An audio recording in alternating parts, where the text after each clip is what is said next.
Hello, mayong hapon. Naglagaw naman ako di sa pahuan. So, may mga may mga papel ng pahuan, ang mga paho. Kaya ang mga bunga na. So, kadungdong kamo sang una nga ko din nag TikTok ko dire. Aka nagsaut-saut dire sa bulak sang pahuan. Nan, subong ang bilag kang kapahuan may mga papel na. Pinaputos na sa papel para sila, ma-save ang mga bunga makakatamboy ho. Kita nyo nisa na may mga papel na tapos sa piyak may papel naman to kagini siya ho na isa kapahuan ay isa kapuno damo naman bunga. So we're just waiting until April, di ba? Mga April magdalag po sa harvest sila. Pero grabe gid ang init mga katamboy. Super gid ang init. Hindi mo yung mabangbang ang init diri subong sa Negros Occidental. Kaya super init gid tuod ya.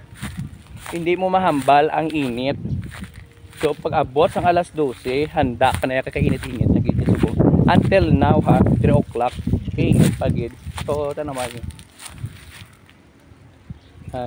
So may mga may mga papel ng mga paho.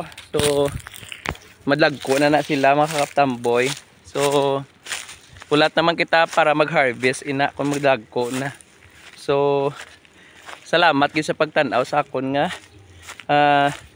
vlog for today sa kapahuan sang ako nga Tita Lani nga nagkadto naman ako diri. So gina-wish ko gid ni halin sang naligad nga sa akon nga gintawgan ko si Adin nga ipa-isprehan ang iya kapahuan.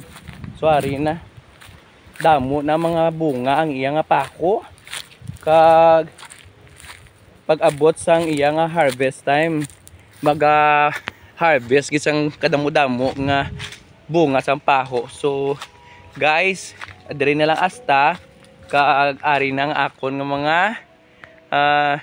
mga pahuan charot nan. So kung makita nyo, yay! So after April, mga April gorom harvest ani sila. Salamat sa pagtanaw, mayong hapon sa inyo tanan. Ini si Kaptamboy ang inyong tagapagtanggol. Mayong hapon sa inyo tanan.